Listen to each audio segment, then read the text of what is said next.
Bonjour Saint-Charles, il est 7 heures. Je vais pas presser sur le bon bouton. Alors, je croyais être live, mais je parlais dans le vide. Mais là, je suis live. Alors, j'espère que vous allez bien. Je ne sais pas si vous reconnaissez la petite musique en bruit de fond. Oups, pas celle-là. Pardon. Euh, mais avant de commencer, je laisse le temps de penser à la musique en tant que telle. Euh,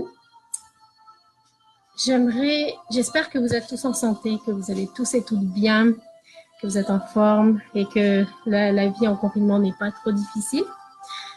Donc, ça me fait plaisir aujourd'hui de vous lire une histoire, un documentaire en fait, parce que c'est une histoire vraie.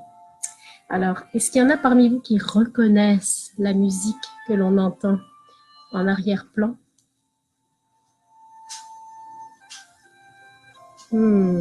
Ça sonne familier? Oui, non, peut-être.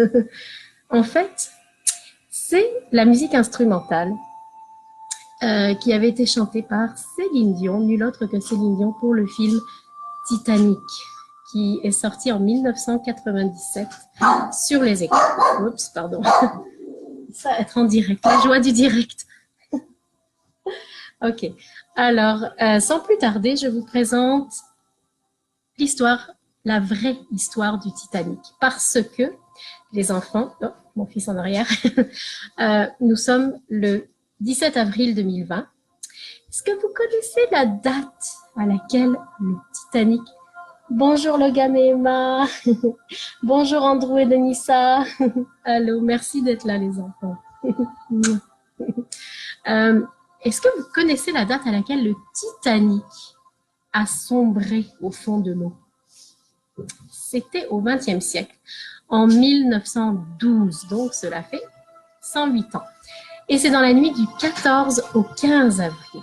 Donc, 108 ans et 2 jours que le Titanic a sombré, pas très loin dans les eaux de l'Atlantique, donc au large de Terre-Neuve. D'accord? Alors, vous connaissez probablement l'histoire parce que c'est une histoire qu'on ne peut pas passer à côté. Alors, ça a été écrit par Peter Crisp et illustré par Somchit, pardon pour la prononciation, von Pragram. En tout cas, je prononce peut-être mal son nom, mais voilà. Alors, je lirai peut-être pas tout parce qu'il y a beaucoup de petits caractères et c'est un peu difficile, mais je vais faire de mon mieux. Ici, vous avez des photos qui vous montrent comment était... Bonjour Madame Kogel. Allô Émilie. Salut, merci d'être là. Alors, vous avez des images du Titanic. D'ailleurs, Émilie, tu vas avoir un petit travail sur le Titanic à faire, si ça te tente, bien sûr. Ici, vous voyez, on a les vraies photos du Titanic reconstituées, en fait, parce que bien évidemment, il a sombré.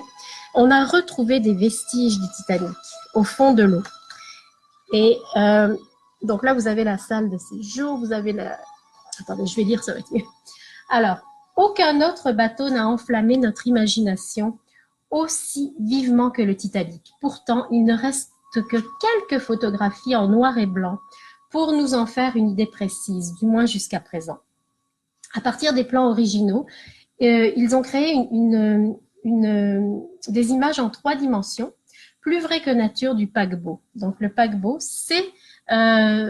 pardon, attendez, je vais enlever ma petite musique parce que... Ok. Le paquebot, c'est un autre mot pour un bateau aussi grand que le Titanic. Tu vas ainsi pouvoir découvrir le Titanic tel qu'il était en couleur et dans toute sa splendeur. Ces images inédites sont tellement réalistes que tu n'en croiras pas des yeux. Pardon. Ok. Ce que je voulais vous dire, les enfants, c'est que si jamais vous aimez le livre, il vient avec un CD en 3D ici. Malheureusement, je ne suis pas équipée pour vous le montrer parce que mon ordinateur n'en a pas, puis j'ai pas accès. Mais vous pouvez voir l'intérieur du Titanic sur le CD, c'est vraiment joli, c'est vraiment bien fait. Allô Yann et Alison, salut les enfants. Bonjour Elisabeth et Nicolas, allô Juliane, comment allez-vous? C'est plaisir de vous voir. Salut Emma. Ok, donc ici, vous avez les photos de la promenade en deuxième classe. Parce que vous savez que sur le bateau, à l'époque, il y avait 3 classes. La première, la deuxième et la troisième classe. La première classe, c'était pour les gens qui avaient beaucoup d'argent, les riches. La deuxième, la classe moyenne. Et la troisième classe, pour les gens qui n'avaient pas beaucoup d'argent. Donc, il y avait beaucoup plus de monde en troisième classe et beaucoup moins de confort. Ici, vous avez la piscine du Titanic. Là, vous avez la salle à manger en première classe. D'accord? Là, c'est un gouvernail. J'imagine que c'est là que le capitaine était. Alors, vous voyez la différence entre... vous allez voir tantôt la différence entre première et troisième classe. Ok, je continue. On va faire une demi-heure encore. On va essayer d'être plus rapide. Alors, un projet grandiose. Au début du XXe siècle, donc 1900, début 1900 et quelques, c'était l'âge d'or des paquebots. Ça veut dire que les paquebots étaient en vogue, justement, transatlantique. Près d'1 million de personnes émigraient chaque année d'Europe vers les États-Unis. Et il y avait 2 compagnies maritimes anglaises qui se faisaient concurrence, la White Star et la Cunard. Ici, vous avez le Mauritania, qui était un petit peu plus petit que le Titanic, vous voyez. Donc, les gens, lorsqu'ils quittaient l'Europe pour aller vivre aux États-Unis, ils empruntaient la voie maritime. Il n'y avait pas d'avion à l'époque. Donc, il fallait le faire par gros paquebot. Ah, je m'excuse. Pardon. Maman, je te rappelle. Je m'excuse, ok. Alors, vous avez la course au ruban bleu. Le paquebot le plus rapide pour traverser l'Atlantique était autorisé à accrocher à son grand mât un fanion bleu appelé le ruban bleu. En 1907, la Cunard remporta cette récompense au détriment de la White Star grâce au Mauritania et la conserva pendant 22 ans. Donc, c'était très prestigieux. Excusez, je suis à l'envers. Ici, plus le bateau était grand, mieux c'était. D'accord? Alors, naviguer avec classe. Les nouveaux paquebots de la White Star ne seraient pas aussi rapides que la Mauritania, mais ils rapporteraient davantage parce qu'ils pourraient transporter plus de passagers et ils attirent des clients fortunés par leur luxe incroyable. D'accord? Donc, l'Olympique, c'est un autre bateau, c'était le frère du Titanic. D'accord? L'Olympique et le Titanic, c'était des bateaux jumeaux. Et c'était la White Star qui les a produits. Et il y avait une concurrence à l'époque. Donc, il fallait faire le plus beau bateau, le plus rapide. D'accord? Ok. Thomas Andrews, c'est l'architecte du Titanic. Et il était passager aussi. Et il disait que le navire est aussi parfait qu'il peut l'être en étant conçu par le cerveau humain. La construction du Titanic maintenant.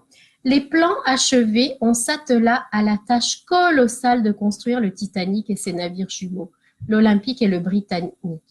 Les chantiers navals les ont fabriqués en 2 ans. Ça a pris 2 ans pour construire le Titanic et ses frères jumeaux. D'accord? Je veux juste vous montrer quelques photos de la construction pour que vous voyez un petit peu comment c'était colossal.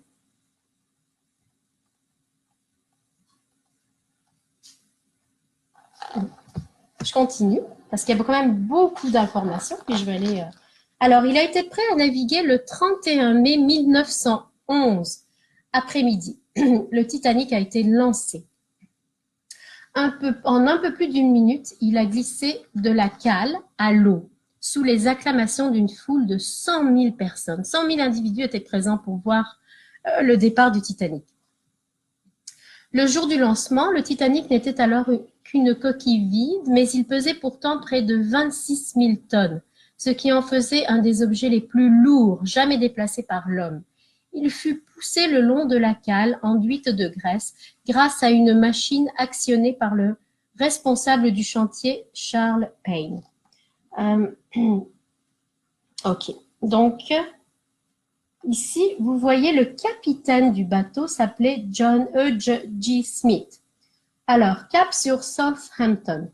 Aussitôt après avoir passé ses tests de navigabilité, le Titanic a mis le cap sur Southampton avec à son bord un équipage restreint, donc il n'y avait pas beaucoup de monde, sous le commandant du capitaine E.G. Smith capitaine le plus expérimenté de la White Star. Il avait commandé auparavant le jumeau, l'Olympique. En 40 années de mer, je n'ai jamais vu de naufrage et je n'ai jamais fait naufrage. Alors, le capitaine du Titanic, c'était lui, Smith. Est-ce qu'il y en a parmi vous qui ont déjà vu le film qui a été fait en 1997 du Titanic avec Leonardo DiCaprio et Kate Winslet? C'est un film, c'est une romance, mais ils ont repris les événements historiques pour en faire un drame. Bien sûr, c'est un drame, l'histoire du Titanic.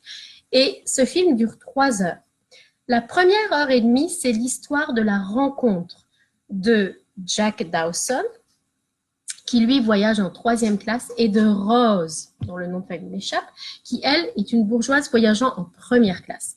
Ils vont tomber amoureux, mais les classes les séparent, leur amour est impossible, et finalement, ils arrivent à déjouer tout le monde, et ils se retrouvent sur le bateau, et la dernière heure 30 du film, c'est le naufrage du Titanic. C'est lorsqu'il périt, donc le bateau va couler, et c'est l'amour des deux. On va voir qui va être plus fort. Est-ce que l'amour va survivre au naufrage? Donc si vous l'avez pas vu, je ne raconte pas la suite. C'est un très beau film et c'est très très bien fait. On s'y croirait. On a l'impression d'être vraiment de vivre le vrai naufrage. Alors ils ont apporté des touches finales avant l'embarquement qui devait avoir lieu. L'embarquement a eu lieu le matin du 10 avril, un mercredi, avec près de 1000 passagers à bord qui ont été conduits à leur cabine. Le capitaine saluait toutes les personnes, les passagers, et il a entamé son voyage inaugural, donc son premier voyage à vie, d'accord, à destination de la France, de l'Irlande et des États-Unis. La dernière destination, c'était New York. C'était censé être New York, d'accord? Il a fait des escales, donc tous les passagers ne sont pas tous morts. Il y en a qui ont réussi à descendre avant la tragédie, parce que le bateau a fait des escales. Il était considéré insubmersible. Le Titanic, tout le monde disait, il ne peut pas couler, c'est impossible. Et pourtant, il a coulé, malheureusement. Regardez, ici, j'ai une très très belle photo du Titanic. Je ne sais même pas si je vais pouvoir vous la montrer parce qu'elle est immense. Ok, vous la voyez? Alors, le Titanic avait 4 cheminées. Vous vous imaginez, les enfants, aller à bord d'un tel paquebot? Il y en a aujourd'hui des bateaux aussi grands, hein, des bateaux de croisière. Mais à l'époque, c'était waouh, majestueux. Alors, tous les gens qui quittaient l'Europe pour une vie meilleure et qui s'en allaient vers l'Amérique du Nord avaient embarqué sur le Titanic. Alors, le 11 avril 1912, le Titanic s'engageait dans l'océan Atlantique. Vous savez où est l'océan Atlantique? Laissant derrière lui Francis Brown et ses photos du navire, les dernières images prises du transatlantique. Aujourd'hui, 100 ans plus tard, nous avons repris les plans du navire pour en recréer des images 3D. Malheureusement, je ne peux pas vous les montrer en 3D, mais c'est pas grave. Ok. Donc, sa destination finale, c'était New York. D'accord? New York aux États-Unis, sur la côte est, bien sûr, des États-Unis. Ici, je vais vous montrer une photo intéressante. Vous avez la dernière photo de Francis Brown, le prêtre étudiant et amateur éclairé de photographie, qui a quitté le Titanic avec son appareil photo et des dizaines de plaques photographiques. Ces photographies constituent le seul témoignage visuel dont on dispose sur le voyage du navire. Donc, voici ce monsieur-là. Grâce à lui, on a des photos vraies, des vraies photos du voyage du Titanic. Et vous savez, pour faire le film qui est sorti en 1997, le réalisateur James Cameron, le réalisateur du film du Titanic, a plongé pour la première fois dans les ondes très profondes, donc au large de Terre-Neuve, pour voir l'épave du Titanic, d'accord? Et donc, dans le film, on voit vraiment des extraits de l'épave du Titanic. Écrivez-moi dans les commentaires si vous avez vu le film. Déjà, j'aimerais bien savoir. En avant toute. Puis si vous l'avez vu, dites-moi ce que vous avez aimé. Donc, Tout fonctionnait grâce à la puissance de la vapeur, à l'eau. Les hélices, les lumières, le chauffage, les ascenseurs. La vapeur était produite par 29 énormes chaudières qui renfermaient 159 foyers où l'on brûlait du charbon. D'accord. Alors, regardez, ça c'est... Je ne peux pas tout vous lire, il y a beaucoup de texte. Je vous montre les images. Continue. Bienvenue à bord. Donc, la photo que j'ai mis en teaser, si vous me permettez l'expression, c'est l'entrée principale du Titanic. Le fameux couloir de la première classe. Lorsque les passagers sont arrivés sur le bateau, ils ont été accueillis. Et dans le film, ils ont reproduit de façon majestueuse. Alors, à l'époque, c'était le navire le plus luxueux du monde, capable de rivaliser avec les plus grands hôtels. Les passagers de première classe, dès qu'ils prenaient le train à Londres pour s'embarquer sur le Titanic à Southampton, voyageaient dans un faste extraordinaire. D'accord? Alors, l'escalier que je vous ai monté, c'était le grand escalier central.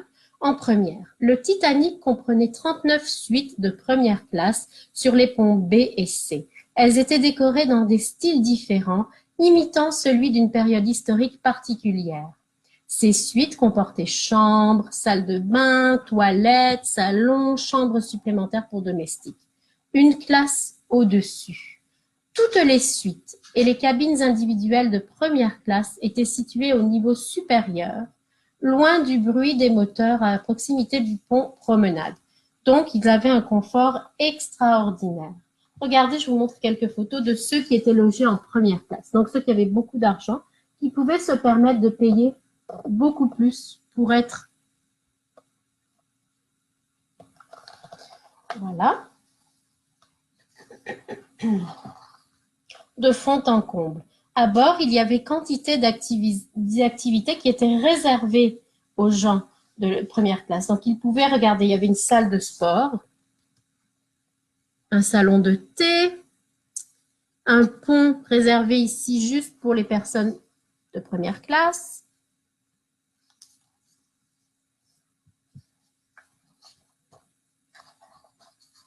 Et ils pouvaient même aller piquer une tête dans la piscine, parce qu'évidemment, se baigner dans l'Atlantique, ce n'était pas possible, l'eau était bien trop froide. En plus, en avril, c'est la fin de l'hiver, le printemps. Les eaux de l'Atlantique sont encore très froides et il y a énormément d'icebergs qui se déplacent. C'est ça qui a fait que le Titanic, malheureusement, ça a couru à sa perte. Parce qu'il y avait énormément d'icebergs qui se déplaçaient dans l'eau à l'époque. Et le capitaine du bateau avait été averti qu'il y avait beaucoup d'icebergs dans la région de Terre-Neuve. Mais malheureusement, le capitaine a voulu arriver avant pour montrer que son bateau était le plus rapide, le plus prestigieux. Donc, il a accéléré et il voulait arriver plus tôt à destination. Mais ce n'était peut-être pas la bonne décision à prendre. Et ici, vous avez regardé comme c'est joli. La salle en première classe toujours. Et vous pouvez voir la vaisselle. Vous voyez la vaisselle où se trouve mon pouce? Ils ont retrouvé des morceaux de vaisselle encore plus ou moins intacts dans le fond d'océan. Ils ont retrouvé plein d'objets. Et il y a Lady Duff Gordon, une passagère de première classe, qui avait déclaré « Des fraises en avril, au beau milieu de l'océan. Comme tout ceci est agréable et surprenant. » Donc, les gens riches étaient vraiment gâtés sur le bateau. Vous devez vous en douter qu'en deuxième classe, le niveau était un petit peu plus bas. Il y avait 285 passagers en deuxième classe qui étaient quand même très contents de leur cabine, quand même luxueuse, mais pas autant qu'en première classe. D'accord? Alors, regardez. Ils avaient quand même la possibilité d'aller se rafraîchir à l'extérieur sur le pont, mais c'était moins joli. Les chambres étaient quand même agréables.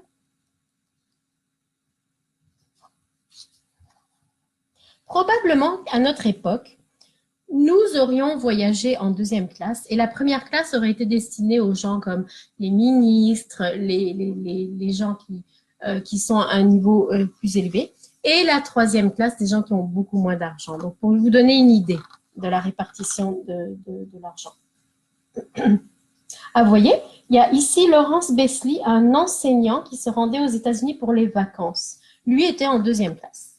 donc, l'épreuve de Saint-Charles, on aurait probablement été en deuxième classe. Il y avait aussi un entrepont. C'est un autre terme pour désigner la troisième classe.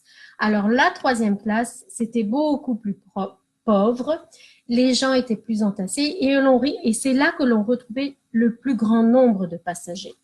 Les gens qui quittaient l'Europe pour avoir une vie meilleure aux États-Unis, en Amérique du Nord, ils étaient prêts à voyager dans des conditions peut-être un peu moins prestigieuses parce qu'ils savaient que c'était juste un voyage de courte durée. Ils venaient de plus de 30 pays différents et ils espéraient avoir une vie meilleure aux États-Unis. D'accord? Alors, regardez, ça, c'est un exemple de chambre en troisième classe. Vous voyez, c'est pas du tout la même chose qu'une chambre en première classe, ni même en deuxième classe. Vous avez un évier ou un pissoir, je sais même pas si c'est un évier ou des toilettes pour faire pipi, et 2 lits superposés, on dirait une cellule de prison même, mais bon, en notant que la propreté était là. Ça ressemble plus à une cantine, mais bon. Le problème, c'est que lors de l'évacuation du Titanic, ceux qui étaient en troisième classe ont eu beaucoup moins de chances de s'en sortir que ceux qui étaient en première et deuxième classe. Alors, soudain, la catastrophe. Le soir du dimanche 14 avril 1912, le Titanic naviguait vers l'ouest. Donc, il venait de l'Europe, il s'en allait vers l'ouest, à une vitesse légèrement plus basse que sa vitesse maximale. La présence d'icebergs, comme je vous l'ai mentionné. Donc, les icebergs, vous savez, ce sont ces gros blocs de glace qui, en surface, sont assez imposants, mais en dessous de l'eau, ils peuvent être beaucoup plus larges que ce qu'ils représentent en réalité. D'accord? Alors, le capitaine Smith n'a pas demandé de ralentir malgré la présence d'icebergs et malgré le fait qu'il avait été avisé. À 23h40, 11h40 du soir, Frédéric Fleet, qui est sur le nid de pie du Titanic, un vigie, avise un objet sombre qui faisait face au navire. Là, il voit de loin. Il a fait retentir une cloche d'alerte et a appelé à la passerelle. Iceberg droit devant! Iceberg droit devant! Alors là, ils ont dû virer de bord. Ce sont les termes que l'on utilise pour lorsqu'on est sur un bateau, dans l'eau. Sur le pont, le premier officier, William Murdoch, le personnage a été repris dans le film d'ailleurs, a ordonné au quartier-maître Robert Hitchens de mettre la barre à bâbord, à gauche, à bâbord c'est à gauche, toute, et aux autres mécaniciens de renverser la vapeur. Rappelez-vous, le Titanic fonctionne à vapeur. Pour que ça marche, plus tu mets de l'eau et du charbon, plus ça va aller vite. Mais pour éviter l'iceberg qui se trouvait, le Titanic arrive en plein sur l'iceberg, il vire complètement à bâbord à gauche. Donc là, vous le voyez dans l'autre sens, mais bon, ok. Il vire à bâbord, donc je vais vous montrer dans votre direction à vous, c'est dur parce que je suis à l'envers. Et complètement, et ils doivent renverser la vapeur, donc faire en sorte, en fait, ralentir dans l'eau, c'est pas la même chose que ralentir avec des roues sur la route, hein. Donc, ils essayent de ralentir le bateau pour pouvoir contourner l'iceberg. D'accord? Ils arrivent très rapidement. Donc, ils s'en vont vers la gauche et ils essaient de renverser la vapeur. Mais, le Titanic a tourné trop lentement, mais juste assez pour éviter une collision frontale de face. D'accord? Après les affres d'une attente de 37 secondes, il a percuté l'iceberg par le travers à tribord, à droite du bateau. Donc, il s'en va vers la gauche, d'accord? Il arrive à éviter de faire une collision frontale avec l'iceberg, malheureusement. Je vous rappelle que l'iceberg sous l'eau, il est continu, hein, il est plus large qu'en surface. Malheureusement, il n'a pas réussi à éviter. S'il s'était pris d'avance et s'il avait été moins rapide, il aurait pu contourner l'iceberg sans aucun danger et revenir sur sa route initiale. Mais comme il allait trop vite à l'origine, il n'a pas pu contourner complètement l'iceberg. Donc, il est arrivé, il a frôlé avec la coque du bateau à tribord, d'accord, donc du côté droit du bateau. Et malheureusement, sous l'eau, l'iceberg a accroché la coque du bateau de telle sorte que ça a ouvert la coque du bateau, d'accord. Et la passerelle de navigation, donc Ok. Le premier officier Murdoch a dit « Un iceberg, monsieur. J'ai ordonné de mettre la barre à bâbord et de renverser la vapeur. Et j'allais virer à tribord, mais l'iceberg était trop proche. » C'est lui qui a ordonné de changer la direction, Murdoch. Il est dans le film, on le voit. Ben, bien sûr, c'est un personnage fictif, mais il le représente. Donc, vous voyez, c'était trop tard, la cloche du Titanic. Je continue.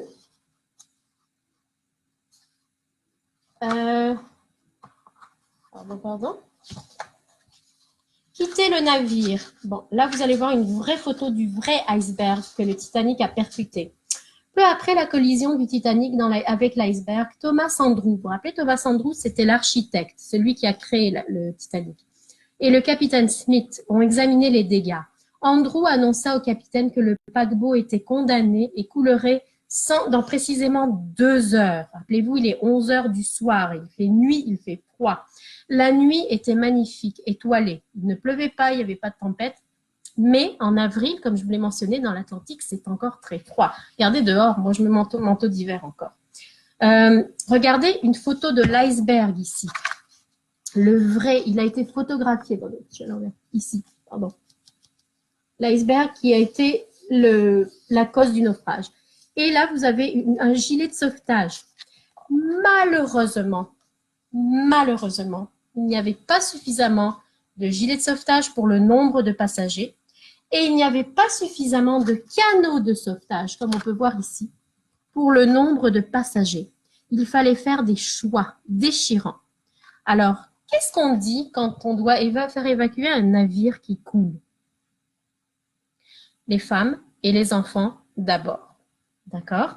Et vous savez que le capitaine d'un bateau, normalement, il doit être le dernier à quitter le navire. Quelle que soit l'issue, c'est le dernier à quitter le navire.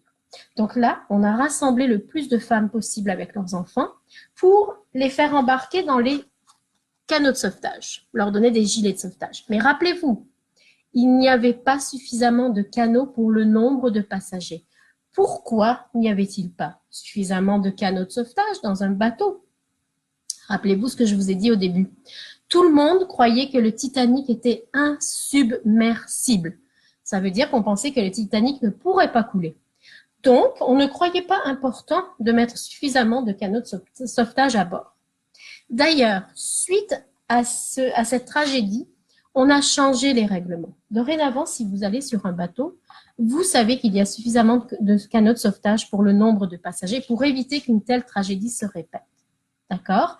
Parce que même si l'eau n'était pas agitée, même si la nuit était étoilée et belle, le problème, c'est que le premier bateau qui pouvait venir en aide au Titanic, parce qu'ils ont envoyé un SOS, vous savez ce que veut dire SOS entre parenthèses? Émilie, si tu es encore là, je suis sûre que tu sais. C'est Save Our Soul, SOS. Donc, ils ont envoyé le SOS et le bateau qui a entendu le SOS était à 4 heures de distance, même en mettant... Donc, 4 heures, quand le bateau a coulé, les gens qui se sont retrouvés à l'eau, qui n'étaient pas sur les canots de sauvetage, sont morts d'hypothermie, de froid, parce qu'il faisait beaucoup trop froid. D'accord? Et en plus, ils se sont rendus compte qu'au départ, comme rappelez-vous, ils ont fait entrer d'abord la première classe sur les bateaux. Les femmes avaient des longues robes, des longs chapeaux, des beaux chapeaux. Ils n'ont pas rempli les bateaux à pleine capacité. Donc, ils mettaient peut-être, le bateau pouvait contenir, je ne sais pas moi, 200 passagers. Ils n'en mettaient que 20. Ou 60 passagers, ils n'en mettaient que 20. D'accord? Je me rappelle plus. L'information est quelque part, je sais. Donc, après ça, il y a des femmes à l'intérieur qui disaient « Retournez chercher nos maris qui sont dans l'eau, retournez chercher ces pauvres gens. » Mais ils avaient peur que les gens se jettent sur les canots et fassent couler les canots. Alors, il y a beaucoup de gens qui sont morts, malheureusement, pour rien. Ils auraient pu... Regardez ici, je vous montre le bateau en train de couler. Ça, c'est des images qui ont été représentées suite au témoignage des survivants qui étaient dans les canots de sauvetage et qui ont vu le bateau couler. Ils ont dit ce qu'ils ont vu de leurs propres yeux. Ça devait être effrayant. Ah ouais, Alors, à minuit 10, Smith, le capitaine, donne l'ordre aux opérateurs de radio du paquebot d'envoyer des messages de détresse. D'accord? Donc, le SOS en morse, pardon. Ouais.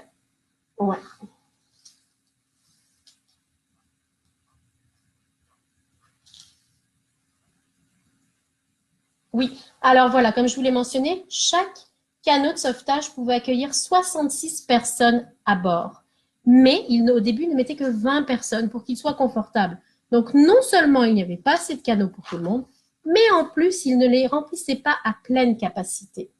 Alors, ça a été une catastrophe, comme vous pouvez l'imaginer. Regardez ici, on a une vraie photo de ceux qui se trouvaient à bord des canots.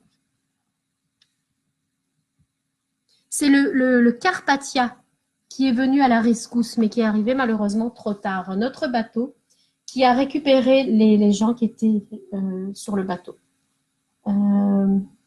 Voilà. Alors, la triste histoire du Titanic. Regardez ici, on a représenté... Si vous regardez le film de 1997, vous allez être émerveillé par la qualité de l'œuvre, parce que c'est vraiment bien fait. Si vos parents vous permettent de voir le film, et ça représente bien les événements tragiques. Ouais.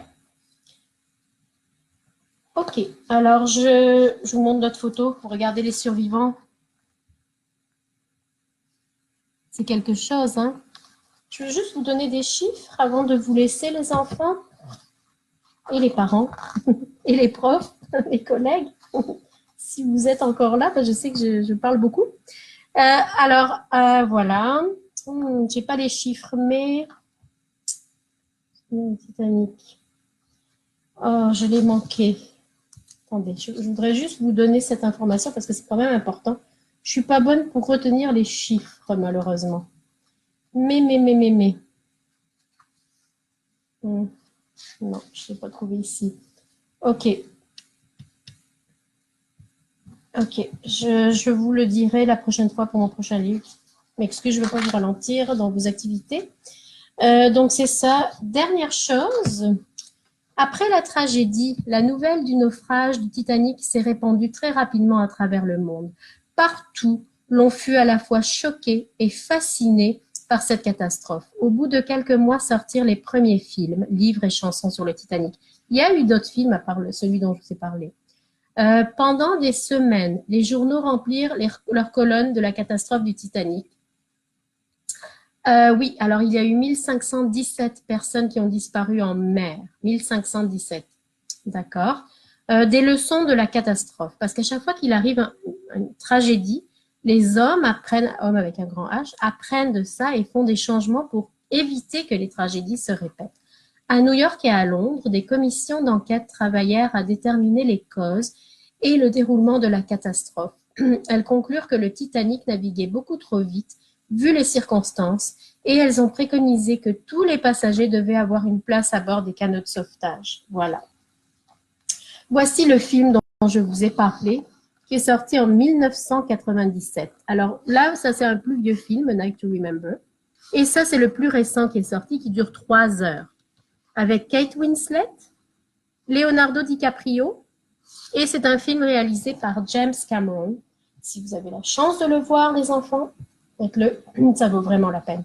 Et regardez les vestiges, l'épave qui se trouve, je vais conclure mon histoire avec ça, qui se trouve au fond de l'océan Atlantique. Vous voyez, ça, ce sont des vraies photos de l'épave qui ont été prises dans le film. On voit l'hélice, on voit le devant du bateau, un chapeau, de la vaisselle, c'est assez extraordinaire. Voilà, ça conclut l'histoire, la vraie histoire du Titanic, les enfants. J'espère que vous avez aimé. Je voulais en faire référence parce qu'on est au mois d'avril et que c'est un événement historique. On vit quelque chose d'historique actuellement. Donc, j'avais envie de vous faire part d'un autre événement historique qui est très présent dans les esprits encore aujourd'hui, même si ça fait 108 ans que c'est arrivé. Donc, imaginez-vous ce que l'on est en train de vivre, les enfants, notre fameuse triste pandémie. Dans 100 et quelques années, il y aura peut-être un prof de Saint-Charles qui racontera l'histoire de la pandémie de 2020 au Québec et dans le monde entier, en fait, parce que c'est une pandémie. Et vous fascinerez les futurs enfants. Sur ce, je vous souhaite une bien belle soirée. Merci d'avoir été là. Ça me fait toujours chaud au cœur. Et je vous retrouve dans quelques semaines pour une autre histoire. Prenez soin de vous, prenez soin de vos proches. Je vous aime beaucoup. Merci d'avoir été là. Bye. À bientôt.